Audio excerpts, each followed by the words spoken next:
ጸጋ ይብዛላችሁ። ኦኬ ለምን የዮሐንስ መጥምቅ ገድል ለምን መጀመሪያ ያደረጉት?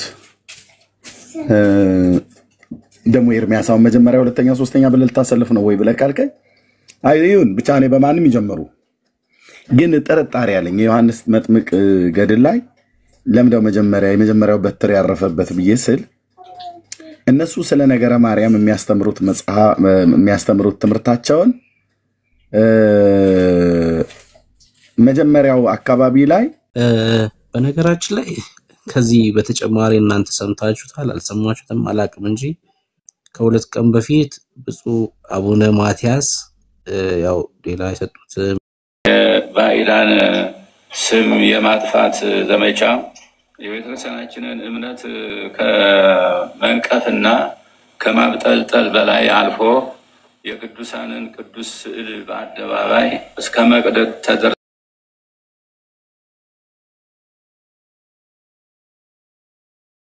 ተደርሷል።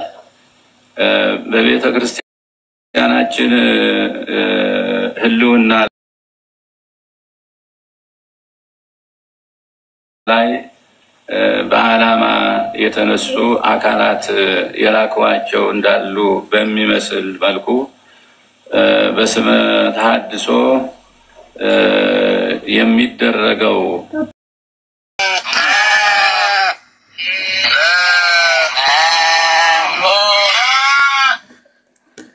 የሚጠሩበት ዘመን ከየትኛውም የክርስቶስ አካል ላይ ሩቅ አይደለም። ኦኬ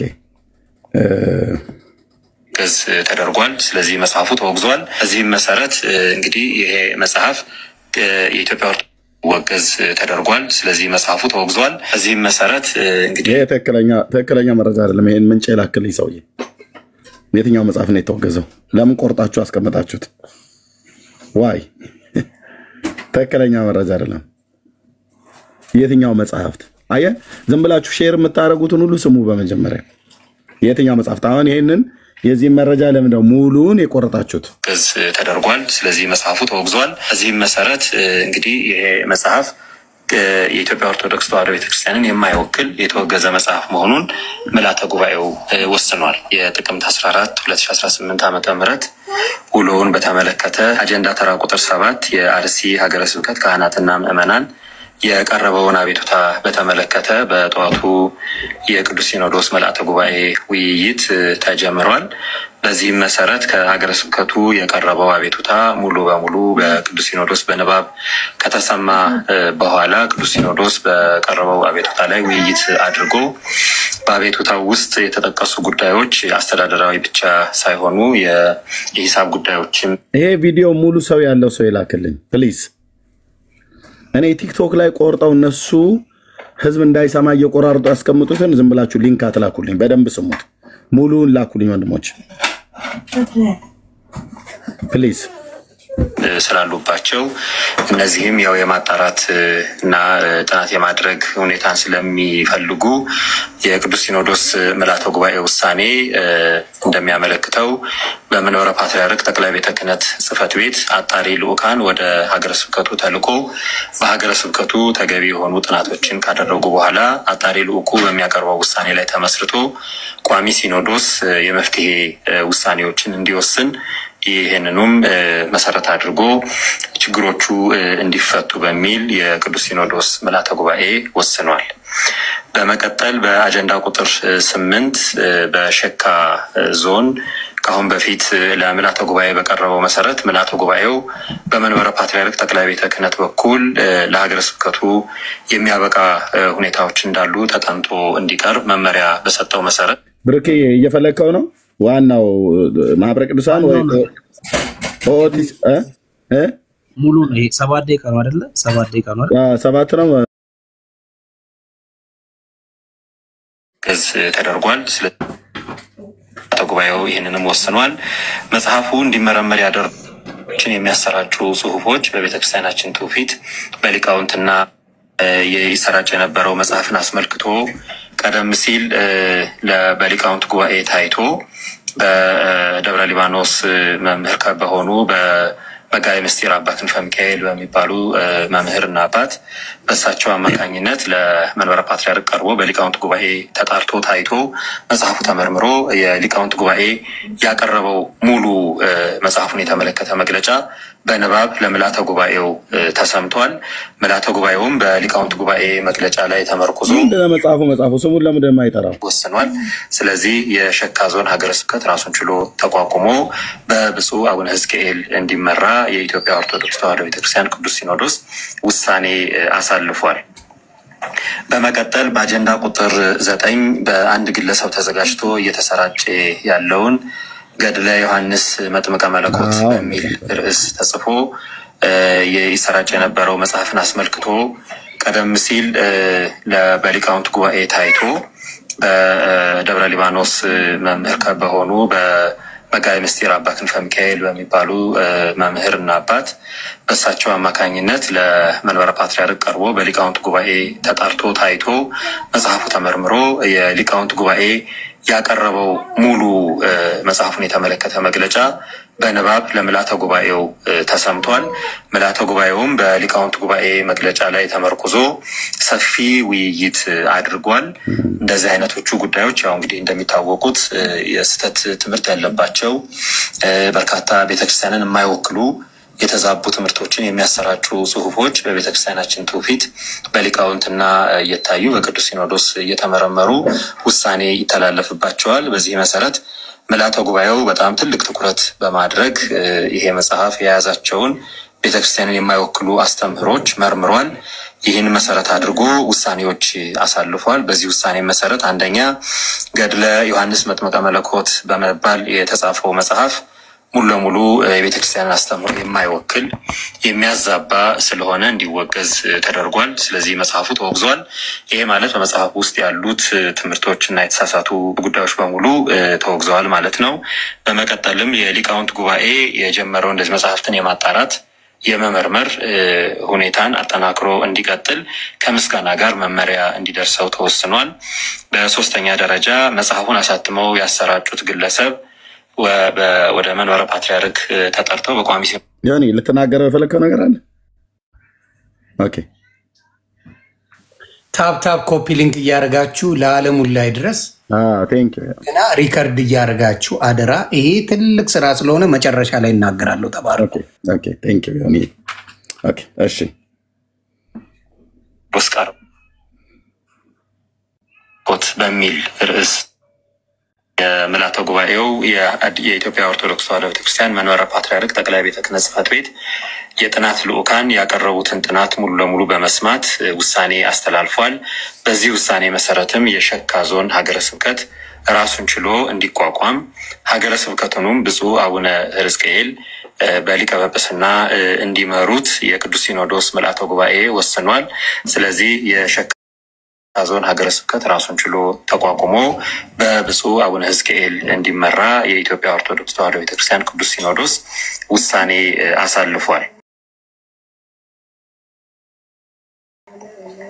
በመቀጠል በአጀንዳ ቁጥር 9 በአንድ ግለሰብ ተዘጋጅቶ እየተሰራጨ ያለውን ገድለ ዮሐንስ መጥምቀ መለኮት በሚል ርዕስ ተጽፎ ይሰራጭ የነበረው መጽሐፍን አስመልክቶ ቀደም ሲል በሊቃውንት ጉባኤ ታይቶ በደብረ ሊባኖስ መምህር በሆኑ በመጋቤ ምስጢር አባ ክንፈ ሚካኤል በሚባሉ መምህርና አባት በእሳቸው አማካኝነት ለመንበረ ፓትርያርክ ቀርቦ በሊቃውንት ጉባኤ ተጣርቶ ታይቶ መጽሐፉ ተመርምሮ የሊቃውንት ጉባኤ ያቀረበው ሙሉ መጽሐፉን የተመለከተ መግለጫ በንባብ ለምልዓተ ጉባኤው ተሰምቷል።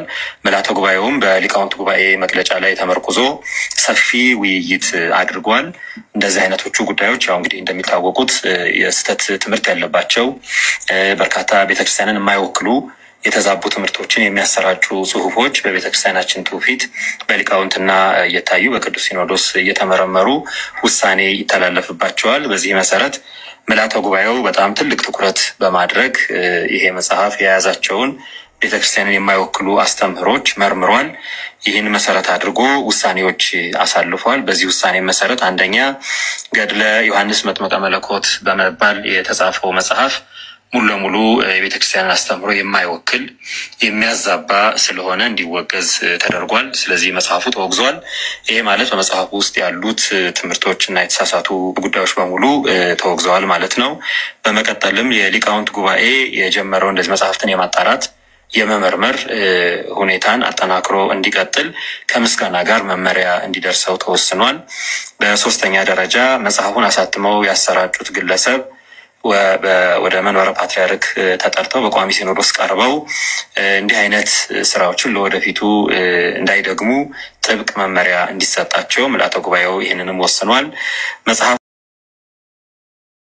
እንዲመረመር ያደረጉ የታላቁ ደብረ ሊባኖስ አንድነት ገዳም የአቡነ ተክለ ሃይማኖት አንድነት ገዳም መምህር የሆኑት መጋቤ ምስጢር አባ ክንፈ ሚካኤልም ለዚህ ላደረጉት መልካም ስራ ምስጋና እንዲሰጣቸው የምስጋና ደብዳቤ እንዲሰጣቸው ምልዓተ ጉባኤው ወስኗል። በመጨረሻም ይህንን በተመለከተ ምልዓተ ጉባኤው የወሰነው በአሁኑ ጊዜ በህትመትና በስርጭት ላይ የዋለው የመጽሐፉ ቅጂ ሙሉ በሙሉ እንዲታገድ፣ እንዳይሰራጭ፣ ለሽያጭም እንዳይቀርብ ለሁሉም አህጉረ ስብከት ሰርኩላር ደብዳቤ እንዲሰራጭ ምልዓተ ጉባኤው ወስኗል። በዚህም መሰረት እንግዲህ ይሄ መጽሐፍ የኢትዮጵያ ኦርቶዶክስ ተዋሕዶ ቤተክርስቲያንን የማይወክል የተወገዘ መጽሐፍ መሆኑን ምልዓተ ጉባኤው ወስኗል። በመቀጠል በአጀንዳ ቁጥር 10 በዛሬው ዕለት የታየው አራተኛው ጉዳይ በዩናይትድ ኪንግደም እና አየርላንድ ሀገረ ስብከት ስር የሚገኙ ስለዚህ መጽሐፉን አልጥለውም ተወግዟል ማለት ነው። መጽሐፉ አይጣልም። እኛም በፊርማችን አጽድቀናል።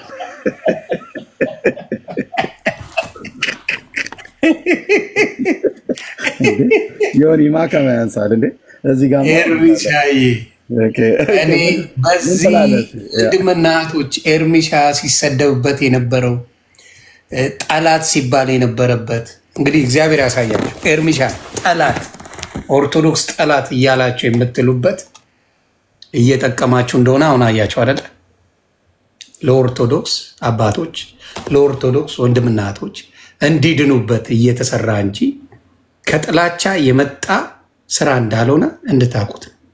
ጥላቻ አይደለም፣ የስህተት ትምህርቶች መቆም አለባቸው በሚለው ይኸው ዛሬ እግዚአብሔር አምላክ ይሄንን ነገር ከ10 ዓመት ትግል በኋላ አይሰራም ብለው ምን አድርገዋል? በጭራሽ ገድላት የሚባሉ መኖር የለባቸው። ጥሩ ጅማሬ ነው፣ ጥሩ ጅማሬ ነው። ከወንጌል በስተቀር ከመጽሐፍ ቅዱስ ውጪ ምንድነው የሚያደርገው? የስህተት ትምህርቶች ናቸው። ከእግዚአብሔር ከአምላክ መንገዳችንን ወደ ጎን አድርገን ሰዎች ላይ ሀሳብ እንድናደርግ የሚያደርጉ ስለሆኑ ትክክለኛ አይደለም። ስለዚህ ይሄ የማን ውጤት ነው ካላችሁኝ፣ እኔ ፐርሰናሊ እዚህ ጋር ቁጭ ብሎ የእግዚአብሔር ቃል በእግዚአብሔር ቃል ለመመራት ገድሉን እዚህ እያስቀመጠ መጽሐፍ ቅዱሱን ምን ይላል እያለ እያነጻጸረ ለዘመናት የሰራው ማንም ሌላው የሚችለው እዚህ ጋር ያለው ኤርሚሻ ነው። ብዙ ወንድሞች አሉ። ቆይ ማን ነው ለጥሪ ሲጠራ የሚውለው? ብዙ ወንድሞችን ታቆመዋል። መጀመሪያ ክሬዲቱን የምንሰጥ ሰዎች አለን። ማንም የሚያውቀው በዚህ ጉዳይ ላይ ማንም የሚያውቀው፣ ሌሎቻችሁ ልታደርጉ ትችላላችሁ። ከጫፍ እስከ ጫፍ ግን ኤርሚያስ የሚባለው ውሸቱን ተናገር የሚባለው ቀለም የሚባለው እየተባለ ቪዲዮ ሲሰራ እንጂ ያየሁት ሌላ ቪዲዮ አልተሰራም። አምጣ ካለ አምጣ። በትልቁ ያለበት በዚህ ቦታ ላይ በጣም ተደርጎ ስም ሲወገዝ የነበረ ስም ሲጠፋ የነበረ ስም ብዙ ነገር ሲባል የነበረ እና መጨረሻ ላይ ግን ይኸው እግዚአብሔር አምላክ ለነሱንም ጆሮአቸው ገብቶ ይህን ነገር አውግዘው እንዳይሆን የተባለው ኤርሚያስ ነው። ሌሎቹ አላደረጉም አልልም። እውነታው ግን ያለው ኤርሚ ጋር ነው። እኔ አልዋሽማ፣ ይምጡ። ኤርሚያስ እየተባለ ነው ቪዲዮ የተሰራው። ኤርሚያስ ቀለሜ ውሸቱን ተናገር የሚል ስም ተሰጥቶ ነው ሲሰራ የነበረው። የዲቤት ጥሪ የሚጠራል አንተ ነህ፣ ሌሎችም አሉ የሉም አልልህ። በትልቁ ግን ይሄንንና አንተ በትልቁ አለ፣ ትዝታውም አለ።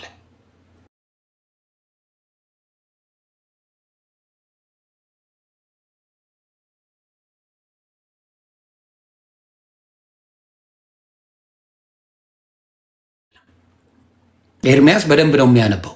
በደንብ ያውቀዋል። ኤርሚያስ ፊት ገድል ይዘው የሚቆም አንድ ሰው አታመጣ። አንድ ሰው ተዜም እግዚአብሔር ይስጥህ። ሌሎቻችሁም ዳግዬም ቢኒሻም ብዙ ወንድ ቃልም አለ፣ ቤካም አለ፣ ብሩኬም አለ፣ ብዙ ሰዎች አላችሁ። በትልቁ ግን በድፍረት ቀኑን ሙሉ ጊዜ ወስዶ በዚህ ነገር ላይ የኦርቶዶክስ ወንድምና እህቶች እንዲድኑ ነው። ጥላቻ አይደለም። ውሸት ተሰርቶባቸዋል። የውሸት ወንጌል ተሰብከዋል። ይሄ ነገርን እግዚአብሔር አምላክ ጊዜ ሰጥቶ ሳይሰለቸው ለማዳን የሰራ ወንድሞች ብዙ ብዙ ብዙ ብዙ ብዙ አሉ። ሰርታችኋል። ሌሎቻችሁ ግን በትልቁ ከፓስተር ትዝታው ከመምጣቱ በፊት ኤርሚሻ ነበር የሚሰራው። ፓስተር ትዝታው የዛሬ 6-7 ዓመት አካባቢ ነው። ኤርሚሻ የጀመረው በጣም ረጅም ጊዜ ነው እና እግዚአብሔር ይባርካችሁ። እኛም መተናል፣ ሌሎችም ይመጣሉ። ሁላችሁንም አሁን የምለው ምንድነው እግዚአብሔር አምላክ ይጠብቅን። ላመሰግነ ፔጅን ዘግቼ ነው የመጣሁት። ሜሎሴም አለ ይኸው አይተዋል ቤቶች። ፔጅን ዘግቼ መጣሁ። ኤርሚሻ ጋር ዜና አለ ትልቅ ዜና ሲሉኝ ምን አይነት ዜና ነው? ስለዚህ ስለ መለኮት ዮሐንስ ገለመሌ ብለውን እና እግዚአብሔር ክብሩን ይውሰድ። ኤርሚሻዬ ስራ ፍሬ እያፈራ ነው። አይኖ ከባድ ትግል አለ፣ ከባድ ስም ማጥፋት ዘመቻ አለ። እግዚአብሔር ግን አንተን የባረከ እግዚአብሔር ግን ስራ ላይ ነው። ይሄን አደራ እንዳትረሳ። በውስጥ አበረታቱት ወንድማችንን። የኔዎቹ ቤተሰቦቻችን አበረታቱት። ኤርሚሻ ባርኩት፣ ጸሎት አድርጉለት። ስራ ምን እያደረገ እውነት እየመጣ ፊት ለፊት እንዲጋለጥ ያደረጉ ወንድሞቼ እህቶቼ በሙሉ እኔ እግዚአብሔር እንደ ዛሬ የተደሰትኩበት ቀን አለ ብዬ አላስብም። በቃ በአደባባይ ራሳቸው መጥተው አውግዘው ዜሮ ከተቱት። በተነበበ ቁጥር ጉዱ በወጣ ቁጥር በታወቀ ቁጥር ሙሉ ከዚህ በኋላ ለማየት ያብቋችሁ።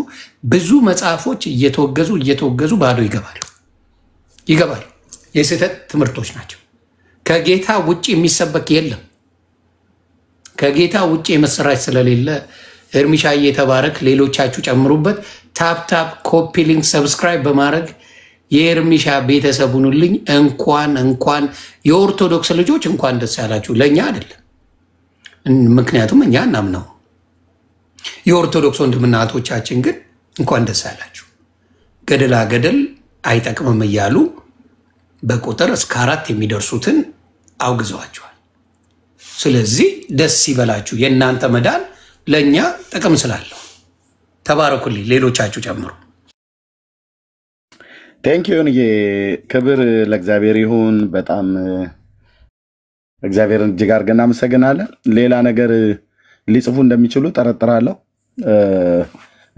ይህን መጽሐፍ ግን ይወገድ ብለው በማለታቸው አንደኛ ለምንድነው ይወገድ ብለው ያሉት ብሎ የሚለው አሁንም ሌላ ጥያቄ አለኝ። ምክንያቱም አንድ እነሱ የሚደግፉትን ትምህርት ስለተቃወማቸው ነው። አንዳንድ ጽሁፎች ገድሉ ሙሉን ያነበኩት 2 ጊዜ ነው 3 ጊዜ በዚህ ገድል ላይ ተናግሬያለሁ በእነዚህ አመታቶች ውስጥ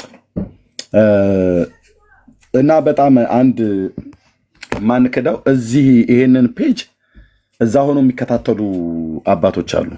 ኢቨን አሁን ይሄ በጥናት ላይ እንኳን ራሱ የሊቃውንት ጉባኤ ያሰማራው ቡድን እዚህ ይከታተላል። ጥሩ ነው መከታተላቸው፣ ጥሩ ነው። ምክንያቱም ቤተክርስቲያኒቱን እንዲታደጓት ከተፈለገ እዚህ ብቻ ሳይሆን እንደውም እዚህ ስለሚሰሙ ልንገራቸው፣ እዚህ ብቻ ሳይሆን መከታተል ያለባችሁ ብዙ ወንድሞች ቤት ይከፍታሉ፣ እዛም ተከታተሉ። ዮኒም ቤት ሲከፍት ሌሎችም እዚህ ያሉ ነዳኒ ንብሩኬ ሌሎችም ሲከፍቱ ተከታተሉ። ይሄን ብቻ ሳይሆን በመጽሐፍ ደግሞ የተጻፋለ በመጽሐፍ የጻፉ አሉ። በታድሶ አገልግሎት ውስጥ ያሉ የጻፏቸውን እነዛን መጽሐፍቶች ብታነቧቸውና ብታዩቸው እዚህ ከሚነገረው የበለጠ ጥቆማ የሚሰጡ በጣም ብዙ መጽሐፍቶች አሉ። በጣም ብዙ መጽሐፍቶች አንብቧቸው። አንዳንዶቹንም አንብበዋል። በጣም እነዛ መጽሐፍቶች እንዲነበቡ በጣም አበረታታለሁ። በጣም በእውነት እዚህ የምሰሙ አባቶች ስላላችሁ ልጠቁማችሁ ጥቆማ የነ ዲያቆን አግዛቸው ተፈራ፣ የነ መርጌታ ክብር ለኢየሱስ፣ የነ ቴዎድሮስ ደመላሽ መጽሐፍቶች የነ መርጌታ ሙሴ እነ መርጌታ ጽጌ የጻፏቸውን እነ መምህር ጌታቸው የጻፏቸውን በተሐድሶ ውስጥ ያሉ ኦኬ የቤተ ክርስቲያኒቱ ልጆች የነበሩ የጻፉ ከ10 እስከ 14 መጽሐፍ የጻፉ አሉ። እጃቸው እስኪደግም ድረስ መጽሐፍቶቻቸውን አንብቡ። መጽሐፍቶቻቸው ላይ ስታነቧቸው በገጽ በቁጥር በምዕራፍ በግዕዝ በአማርኛ ኮት የተደረጉ በቤተ ክርስቲያኒቱ መጽሐፍቶች ውስጥ የቱ ጋር ችግር እንዳለ እናንተ ራሱ እንኳን አያደክሟችሁም። አሁን እኛ አያደክሟችሁም። ሌሎችን መጽሐፍት አገላብጥ። አሁን ይህንን መጽሐፍ በደብረ ሊባኖስ ገዳሚ ያሉ አባት ቢሰሩትም ቅሉ በእርግጠኝነት መጽሐፍቶቻቸው ችግር እንዳለባቸው ማወቅ የጀመሩት ተሐድሳውያኑ ተነስተው በጽሁፍም በስልጠናም እንደዚሁ በሶሻል ሚዲያም ጭምር ስንናገር ነው። በጣም ድምፁ ጮኸ እና አባቶች ጋር ደረሰ። መጽሐፍቶቻችን ጥራት ይጎላቸዋል ብለው እንዲሉ እግዚአብሔር አደረጋቸው ማለት ነው። በቃ ቢያንስ ከዚህ በኋላ ያርሙታል። ሌላ ደግሞ ምን ያመጡ ይሆን አይታረምም ምናምን ነገር ብሎ የሚለው አይደለም። መጽሐፍቶቻቸው አሁን ገድለ ዮሐንስ መጥምቅ ተወግዟል ማለት ነው። ስለዚህ አሁን ማንም በዚህ መጽሐፍት ላይ ከዚህ በኋላ ይሄ መጽሐፍ ቆሻሻ ነው ብለን ብንል ማንም ሰው አይቃወምም። በቃ ቆሻሻ ነው በቃ። ለምን? ዮሐንስ መጥምቁን እናውቀዋለን። ታላቅ የእግዚአብሔር ነብይ ነው።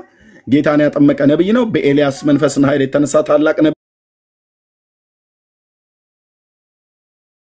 ነው። ግን በሱ ስም የተጻፈው መጽሐፍት ግን በጣም ነውር ነው። ነውር አንድ መዓት ነውር ነበር የነበረበት። ቤተክርስቲያኒቱን የሚያስመሰግናት ሳይሆን የሚያሳዝናት ነበር። በግለሰብ ነው ወይ የተጻፈው? በግለሰብ ነው የተጻፈው። በግለሰብ የተጻፈው ግን ይህ ገድለ ዮሐንስ መጥምቅ ብቻ ሳይሆን በጣም ብዙ መጽሐፍቶች አሉ።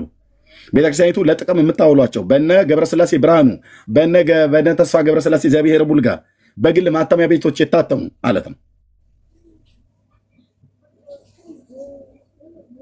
ምንድነው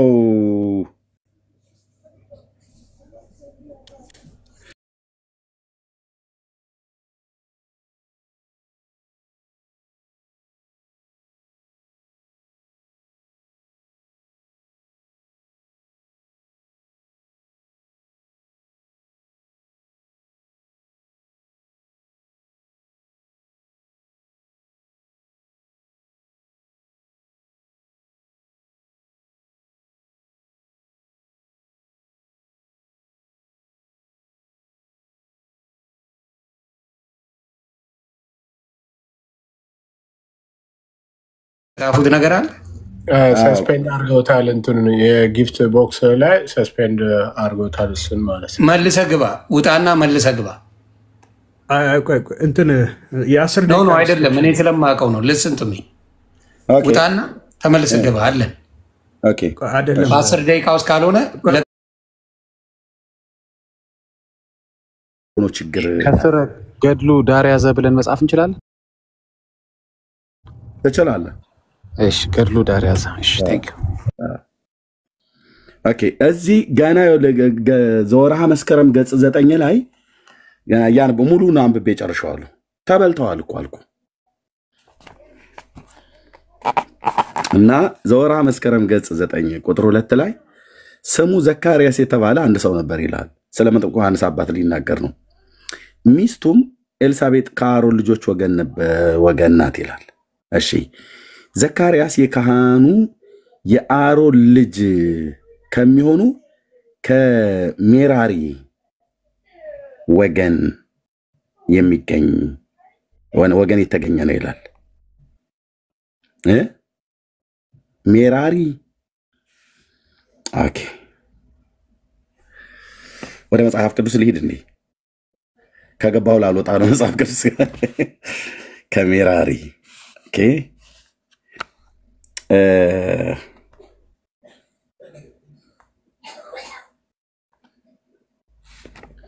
አንዴ ጠብቁኝ ትንሽ ለቅምሻ ያህል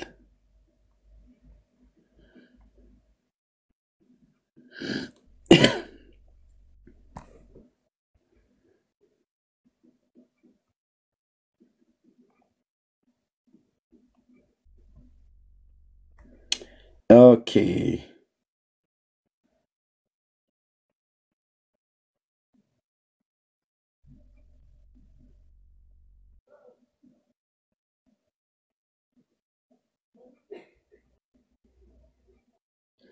ኦኬ የቀዓት ልጆች ዘኍልቍ መጽሐፍ ምዕራፍ 16 ላይ መሰለኝ።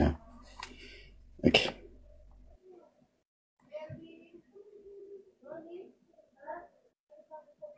ኦኬ ይሄ የዘር ሐረጉን እሺ በጣም ውስጥ ጠልቄ ስለሚያስኬደኝ ረጅም ነው። ለጊዜው ዝም ብዬ ላሳያችሁ።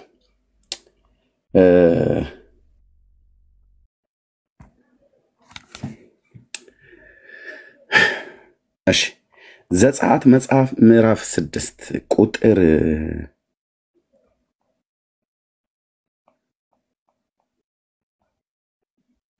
እሺ ቁጥር 14 ላይ የአባታቸው ቤት አለቆች የዘር ሐረግ ዝርዝር ውስጥ አልመጣም፣ በሌላ ቀን አሳያችኋለሁ። መጽሐፉ ላይ የተሰራ ብሉይ ኪዳንም በሚገባ የማያውቅ ሰው የጻፈው ነው። እንደገና ደግሞ የኦርቶዶክስንም ትምህርት የሚያፈርስ ነገር የጻፈ ሰው ነው። ኦኬ የአባታቸው ቤት አለቆች እነዚህ ናቸው። በባለፈው ተናግሬበታለሁ። የእስራኤል የበኩር ልጅ ሮቤል፣ ልጁ ሄኖክ፣ ፈሉስ፣ አስሮን፣ ከርሚና እነዚህ የሮቤል ልጆች ወገኖች ናቸው ይላል። የስምዖንን ልቶ እነዚህ እንደ ወገኖቻቸው የሌዊ ልጆች ስሞች ጌዴሶን፣ ቀዓት፣ ሜራሪ ናቸው ይላል። ቀዓት ደግሞ ማንን ወለደ? በደልኝ ወንድምዬ ቆይ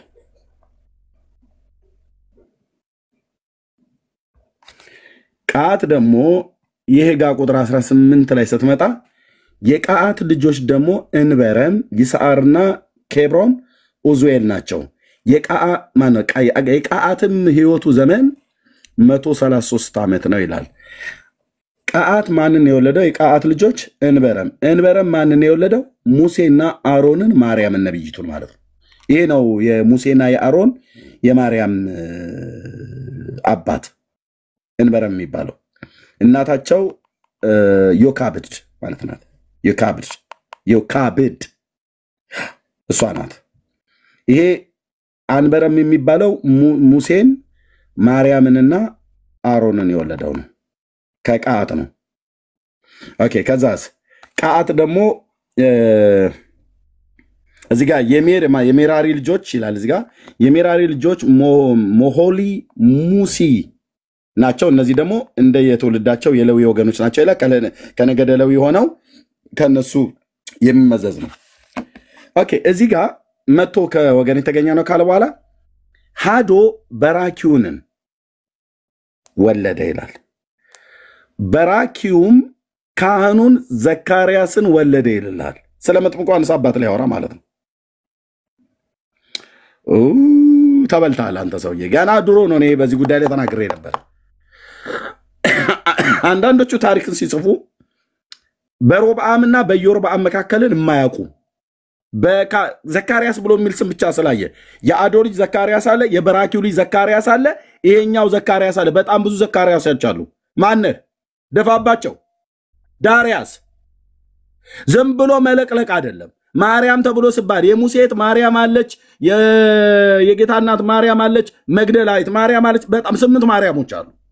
ዝም ብሎ እንደው ማርያም በተገኘችበት እግዝእትነ ማርያም አቁራሪተ መዓት ሰዓሊተ ምሕረት ብለህ መጻፍ አይደለም። በሌለችበት ዘመን ኢቭን ሙስሊሞች የሚሉትን ላሳያ አንድ ነገር። ሙስሊሞች የማርያምን የአሮን ማነው የሙሴ እህት ነው የአሮን እህት የሃሩን ነው የሚሉት እነሱ። የሃሩን እህት ማርያም ይላል የጌታን እናት ማርያምን ቤት ተገናኝቶ ማነህ ሼህ አብደላ ቤት በኩል ተገናኝቶ ነው የጌታ እናት ማርያም የሙሴ እህት የሆነችው። ይሄ በአረብኛ ቋንቋ ውስጥና በግዕዝ ቋንቋ ውስጥ የተደበቀ ትውልድ እኮ ማለት ነው። አየህ የሃሩን እህት ማርያም ብሎ ይልልሃል። የጌታ እናት ማርያም የሃሩን እህት አይደለችም። የዘመኑን ቁጥር ጭፍልቅ አድርገህ እንደዚህ ይዛው ካልሆነ በስተቀር የ1500 ዓመት የዘመን ርቀት አለ። ጻፍና ያዝ ይጠቅማል። ሌላ ጊዜ በጌታ በኢየሱስ ክርስቶስና በነቢዩ በሙሴ መካከል ያለ የዘመን ርቀት የ1500 ዘመን ርቀት። ነቢይቱ ማርያም የነበረችበትና የጌታ እናት ማርያም የነበረችበት የ1500 ዘመን ርቀት አለው እና የበራኪው ልጅ ካህኑ ምንድነው የበራኪው ካህኑ ዘካርያስን ወለደ ይላል። ኧረ ኧረ ኧረ ኧረ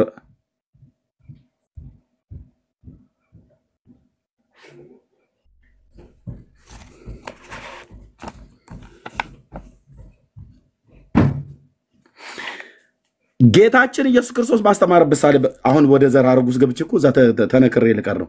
ይኸው ልብ በልና ሰማኝ ብራዘርዬ። ጌታችን ኢየሱስ ክርስቶስ ባስተማረበት ጊዜ ማቴዎስ 23 ላይ ሲናገር ስለ ሕግ መምህራንና ስለ ፈሪሳውያኑ ሲናገር ወደ እናንተ ጸሐፍትና ጠበኞች ማለት ጸሐፍትና ነቢያትን ጠበበኞችን ላኩ አላቸው። ከጻድቁ ከአቤል ደም ጀምሮ በቤተ መቅደስ ውስጥ እስከገደላችሁት እስከ በራኪው ልጅ እስከ ዘካርያስ ደም ድረስ ከዚህ ትውልድ የነቢያት ደም ይፈልጋል አለ። ከጻድቁ ከአቤል ደም ጀምሮ በቤተ መቅደስ ውስጥ ከገደላችሁት እስከ በራኪው ልጅ እስከ ዘካርያስ የመጥምቁ ዮሐንስ አባት ዘካርያስ ቤተ መቅደስ ውስጥ ተቀጥቅጦ እንደተገደለ ምንም አይነት የለም። የበራኪው ልጅ ዘካርያስ ግን ወደ ኋላ ታሪክ ውስጥ አለ። ላሳይ ይገባል አይመስልም? ዘር ሐረግ ውስጥ እኮ ገባው ገና ብዙ እንተሳለሽ ልቶ ስተት አሳያለሁ ብዬ ማሉ ወጣበት የእግዚአብሔር ቃል ውስጥ ገባው። በሌላ ቀን ያለን የዘር ሐረጉን ለማለት ነው። እሺ ኦኬ፣ እዚህ ጋር አለ ፎልት ከዚህ ቤት በጣም ተናግሬበታለሁ። አሁን እኔ እቺን ትምህርት እቺን ስላዩዋት ነው በጣም ያልተመቸቻቸው።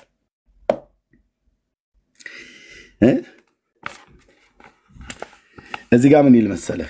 የኦርቶዶክስን ትምህርት የሚያፈርስ እንደ ቤተክርስቲያናችን ትምህርት አይደለም ብለው ያሉት የአሁኑ የዚህ መጽሐፍ ውግዘት ላይ ውግዘት የደረሰበት አንዱ ስጠረጥር የሚመስለኝ ከምጠረጥረው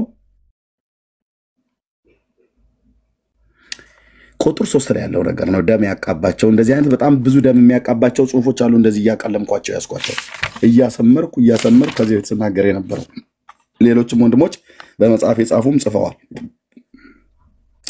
እቺ ጽሁፍ ግን በጣም ለኦርቶዶክስ ጥሩ አይደለችም። አደገኛ ዳዊት የወረወራት ድንጋይ ነው የምትመስለው። ጸሐፊውም ተሳስተው መሰለኝ የጻፉት ግን እውነትን ጽፈዋል። ምን ብለው ቁጥር 13 ገጽ 27 ዘወርሃ መስከረም ምን አሉ?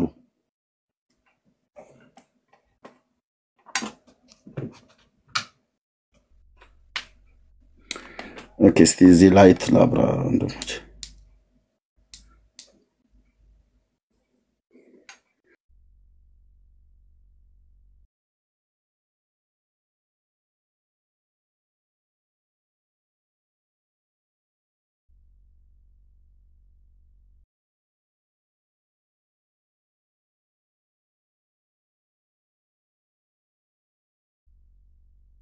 እሺ እንደዚህ ይላል። ቅድስት ኤልሳቤጥም የእመቤታችንን ቃል እንዴት ነሽ ስትላት በሰማች ጊዜ በማኅፀኗ ያለ ብላቴና ዮሐንስ ዘለለ። በእናቱ ማኅፀን ሆኖም የዓለም መድኃኒት ለሆነው ለፈጣሪው ጌታችን ኢየሱስ ክርስቶስ ሰገደ። ይሄ ለኦርቶዶክስ አደገኛ የክደት ትምህርት ነው። እዚህ መጽሐፍት ላይ ከዚህ ቃል ብቻ የተነሳ አይደለ መጽሐፉን ይሄን ጽሑፍ የጻፈውን ሰውዬ ጠርተውት ወገባ ገዳውን ቢሰብሩት ራሱ እንኳን ይወዳሉ። በምክር ቤት ይመክረው መልሱታል እንጂ አይባልም። እንደዚህ እንደ መጽሐፍ ቅዱስ ትክክል ነው የጻፈው። በቤተክርስቲያኒቱ ግን ራሳቸው ይላሉ እኮ በከመ ሰገደ ለወልድኪ ዮሐንስ በከርስኮ ብለው ይላሉ። የሆነች ዜማ አለች ምንላት ድሮ ማንሻውን ስለጠፋኝ ነው ብዙ ዘመን ስለሆነ ማለት ነው። ማንሻውን የምትችሉት ካላችሁ ዲያቆናት እስከታች ጻፉልኝ። ቢረሳ አይገርም። በከመ ሰገደ ለወልድኪ ዮሐንስ በከርስ ብሎ የሚል ቃል አለ።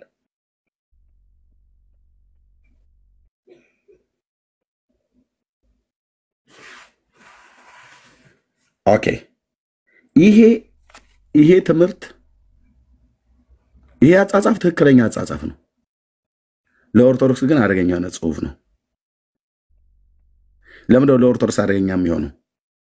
ዮሐንስ በማኅፀን ውስጥ ሆኖ በማርያም ማኅፀን ውስጥ ላለው ለኢየሱስ ሰገደ ብሎ ማለት ለኦርቶዶክስ የማይስማማ ነው። ለምን? ኦርቶዶክስ ዮሐንስ በማኅፀን ውስጥ ሆኖ ለማርያም ሰገደ እያለች ስትዋሽ ኖራለች። አሁን ደግሞ ሌላ ጣጣ ልታመጣ ነው። የኤርሚያስ መጽሐፍ ተሰረዘልህ ምን ይሁን? አይ ኖ አንላቀቅም። ለዚህ ነው መጽሐፉን አልጥለውም።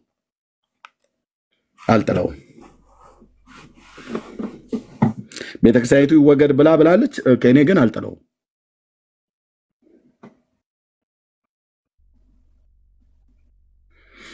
ኦርቶዶክስ የምታውቀው ምንድን ነው?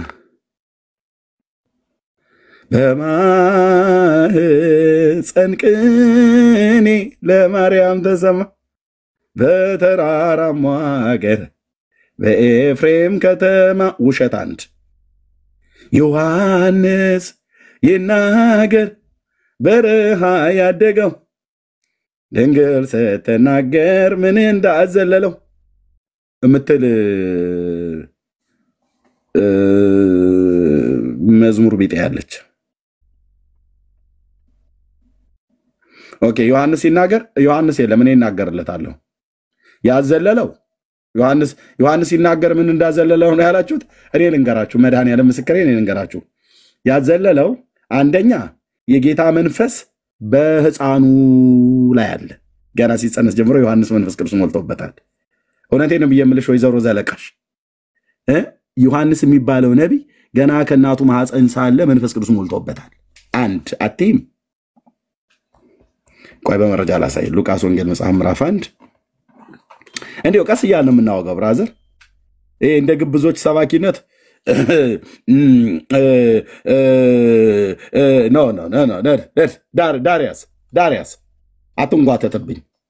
ዳሪያስ እኔ አሁን የኛ ቤቱም ሰባኪዎች ማለት ይመጡና ጉሮሮውን ጠርጎ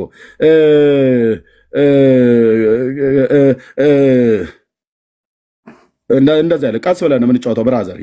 የእግዚአብሔርን ቃል ተጫወቱት ነው ብሎ የሚለው ሁለቱም ቤት ያለ ማለት ነው። ሁለቱም ቤት ነው ደግሞ ያደግኩትኝ። ኦርቶዶክስ ነው ያደግኩት። ፈሪሳዊነቱን ብዬብል በደንብ አልኩ።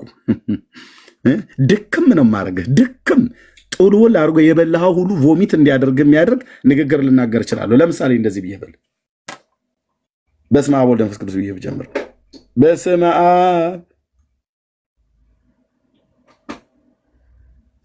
ወወልድ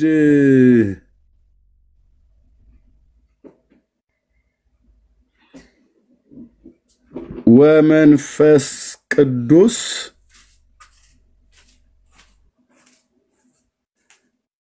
ሰለች አይደል? በቃ አዎ ሰለች አንተ በቃ እንደዚህ ጦር ሲሆን ኤርሚያው ፈጠን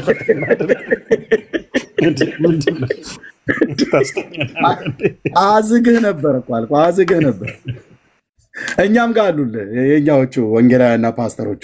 አቤት አንዳንዶቻችሁ ቀጥታ ልንገርህ ብራዘር፣ አንዳንዶቻችሁ ሲያስጠላባችሁ አልኩህ። ካፌ ቤት እንደምታወራው እኮ አለ መድረክ ላይ የምታወራው። ካፌ ቤት የምታወራው እንደዚህ አሁን ፈጠን ፈጠን ብለህ ታወራለህ። ጉባኤ መድረክ ላይ ግን ስትሆን ምን እንደሚጎትተህ አይዶን ነው ብራዘር። ምንም ፈጠን ፈጠን አድርገህ ንገረን። ዘመኑም አልቋል፣ ጊዜያችንንም አትፍጀው።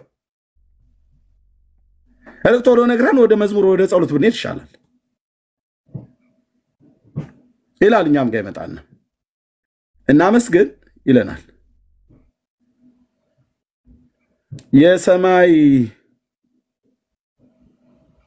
የምድር ጌታ ይህንን ጉባኤ ምን እያልክ ነው ሰውየው? ምንድን ነው የንግግር ችግር የህመም ችግር ከሆነ ኦኬ እንረዳለን። ምን እያላችሁ ነው? ውሽ እርጋታቸው ፓስተር ዳሪያስ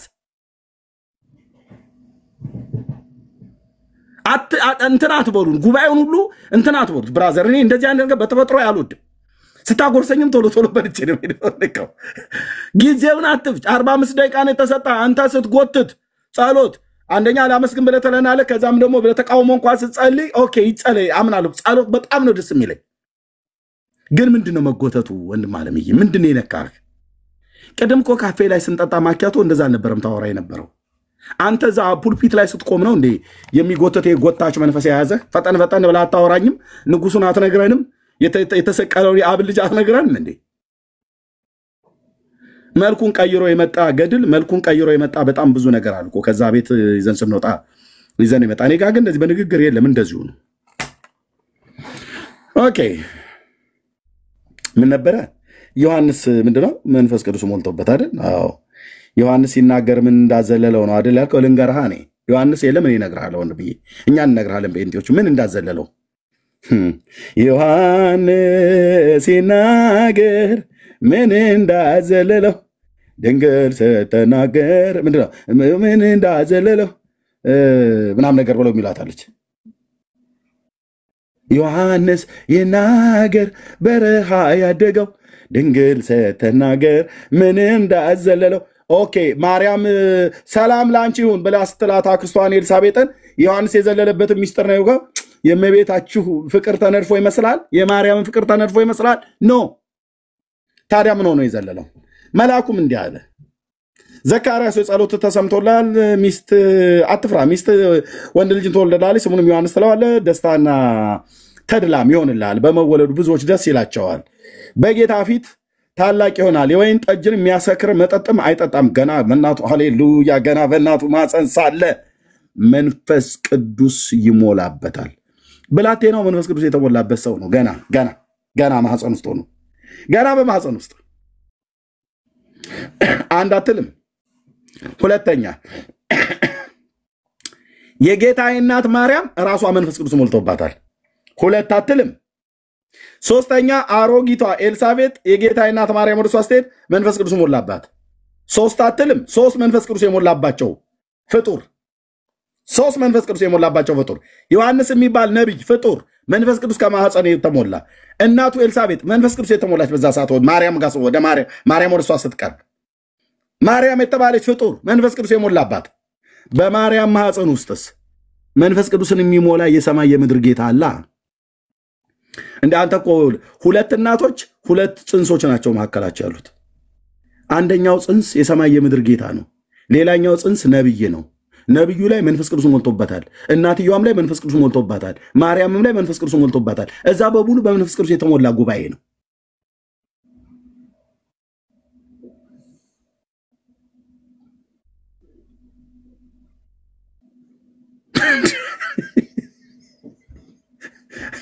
ሰዬ ኧረ ኤርሚያስ ሰዎቹን ቀጥቀህ ያለ መጽሐፍ ልታስቀራቸው ነው። እግዚአብሔርን ፍራ። ዝም ብለህ ስማ ወንድም አለ ብዬ ዳርያዝ እና ስማ።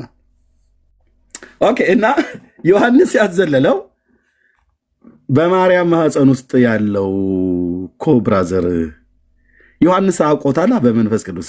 ነብይነቱ እኮ ተወልዶ አይደለም ገና በማህፀን ውስጥ ሆኖ ሳለ ነው ጌታውን ለይቶላታል። ይለይለታል እኮ በብላቴናው ላይ ያደረው እግዚአብሔር መንፈስ ነው። በዮሐንስ ላይ ራሱ ጌታን እንኳን ባያውቀው መንፈስ ቅዱስ ያደረበት በማህፀን ሳለ ብቸኛ እኮ ፍጡር ነው ታውቃለህ። በማህፀን ሙሴ በማህፀን ሳለ መንፈስ ቅዱስ አልሞላበት። ትልልቅ ነቢያት ጥራ በሙሉ ከዮሐንስ ውጪ ከማህፀን መንፈስ ቅዱስ የሞላበት አለ የለም። ዮሐንስ ዘጠገሮ የሚባለው ሰውዬ ግን መንፈስ ቅዱስ ሞላበት ብላለች ኦርቶዶክስ። እመጣለሁ እዛም ሰውዬ ላይ። ይሄን ሽማግሌማ ምንም አይተርፈኝም ስልህ ዘጠገሮና ዘጠገሮ ሞልቶበታል።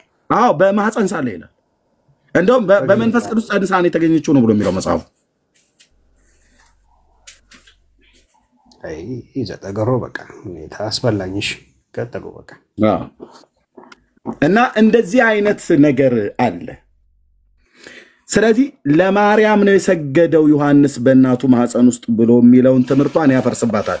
እኚህ ጸሐፊ እዚህ ጋር ዮሐንስ የማርያምን ሰላምታ በሰማች ጊዜ ጽንሱ በማህፀኗ ያለ ብላቴና ዮሐንስ ዘለለ፣ በእናቱ ማህፀን ሆኖ የዓለም መድኃኒት ለሆነው ለፈጣሪው ጌታችን ኢየሱስ ክርስቶስ ሰገደ ይላል። ኦርቶዶክስ ይህንን አትቀበልም። ለማርያም ነው ሕፃኑ የሰገደ ነው ብላ የምታስተምረው። አንዱ ይህ መጽሐፍ እንዲወገዝ ያደረገበት ነገር አንዱ ነገረ ማርያምን ትምህርታቸውን ያፈርስባቸዋል። አንድ አሁን እኔ ስብከት አደረኩት መጽሐፍቱን በሌላ ቀን ነገም ተነገ ወዲያ እናደርጋለን። ነገ ፕሮግራም ስላለ በጊዜ ስለምተኛ ወንድሞች አስተያየት ይስጡ። እዚህ መጽሐፍት ላይ ግን በጣም እንሄድበታለን። እነሱ ጣሉት እንጂ እኔ አልጥለውም። ይቀመጥ በደንብ ይታያል። ለምንድነው መጽሐፉ ለምንድነው የተወገዘበት ምክንያት? ስተት አግኝተውበት ነው?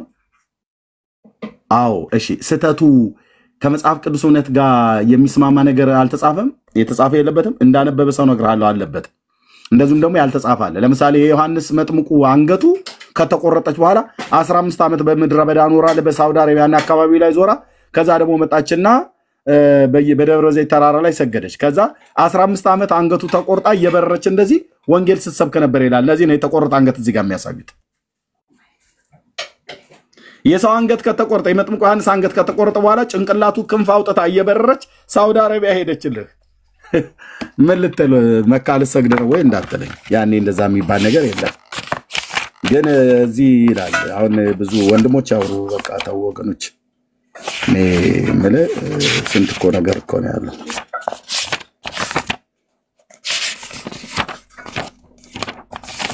የቱ ጋር ነበረ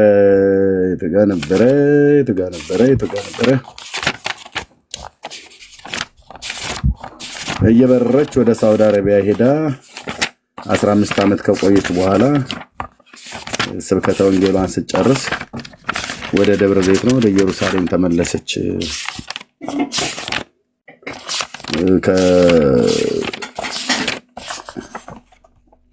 በላይ ይኸው ገጽ 125 መረጃና ማስረጃ ደግሞ እዚህ ቤት ዘወርሃ ግንቦት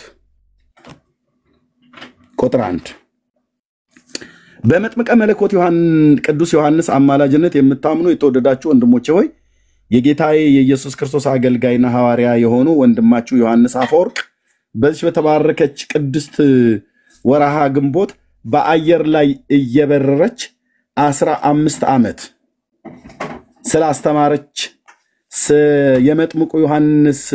የመጥምቁ ቅዱስ ዮሐንስ ራስ እነግራችኋለሁ አለ። 15 ዓመት አንገቱ ተቆርጣ እየበረረች 15 ዓመት ነው ያስተማረችው የሰበከችው ወንጌል። እንዴት በለስተን አማልቦ ነገር ዘይሳኖ ለእግዚአብሔር ይላል። ማምለጫው መንገድ ያ ነው። ለእግዚአብሔር የሚሳነው ነገር የለም። ጭንቅላቱ ከተቆረጠ በኋላ በቢሎ ገዝግዛ አይደል ያስቆረጠችው ሄሮድያድ ያን ታላቅ ነብይ። ከዛ አንገቱ እየበረረ አረብ ሀገር ሁሉ ነበር ይላል። በአረብ ሀገር እየዘለለች እየበረረች ሄደችና ከዛ ሄደችና መጣች። ከዛ መጣችና አረፈች ምናምን ነገር ብሎ ይላል። ህዝባችን አሜን ይላል። ጉበኔ ያለ ኦሮሞ ኦኬ ይታለ ቆይ አሁን በቃ አስተያየት ስጡ። አሁን እንድተኛ በጊዜ አስተያየት ስጡ። እዚህ ብዙ ሰው አለ ጊዜ እንዳልወስድ መጽሐፉን ያለን። እሺ ቀጥሉ ወገኖች። ከታች ልጀምር። ብሩኬ ነገ ፕሮግራም አለኝ፣ ትልቅ ፕሮግራም ሜርሲ ቤት። ለዛ በጊዜ የምተኛው አላርም ሞልቻለሁ። በጊዜ የምተኛት አለብኝ። የምሰጡትን አጠራ አድርጋችሁ እንደ ድሃ ፍታት ልተኛበት። በደንብ ነው የምናወራበት በዚህ ጉዳይ ላይ።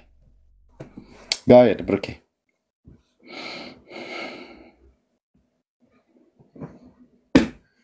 ብሩኬ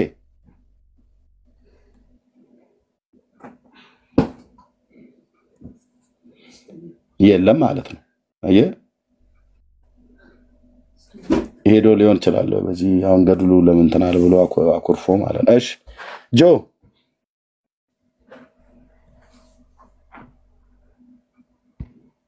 ጆ አለ ኧረ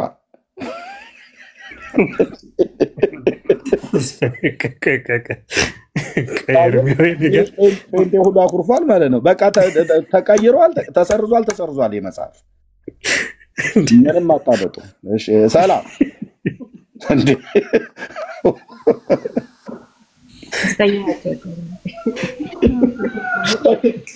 ይገርማል። ገና ብዙ ይወገዛል። ታምረ ማርያምን እንጠብቃለን፣ ታምረ ኢየሱስንም እንጠብቃለን። ብዙ መጽሐፎች። ይሄ ደግሞ በክብር ለኢየሱስ ሲሆን ግን እርሜ አንተ ብዙ ጊዜ ይህን መጽሐፍ አምጥተህ ስለምታስጠና ስለምታስነብብ ነው እንጂ እውነታውን ቤተክርስቲያን ገብተው ያስጠኑት ወይም ያስነብቡት ነገር አይደለም። እግዚአብሔር ክብሩን ይውሰድ። በጣም እናንተንም እናመሰግናለን ወንድሞች። ነገ ያው በእኛ ዛሬ ነውና እንዳትቀሩ ጥሩ ውይይት አለ እና ቀጥሉ። ተባረክ እርሜ ጠጋይ ነው። ውይይት አይደለም መግለጫ ነው። እንትን ዲቤቱን አስቀርተው ዲቤቱ ቀርቷል። ኦኬ በጣም ደጋግሞ ነው ቀሲስ ሁሉ እንዳይገቡ ብለው ያሏቸው። ዲቤቱ ቀርቷል። ምንድነው ታዲያ የነጋው የአብሮ አደጌ ሞት እንደተረጋገጠ ሁሉ ድምፁ የማን ነው የማን አይደለም ብሎ የሚለውን ምሽት ትሰሙታላችሁ። በእኔ ነው ነገ በእናንተ ዛሬ ማለት ነው። ቴንክ ዩ። እሺ ዳግሻ ያለህ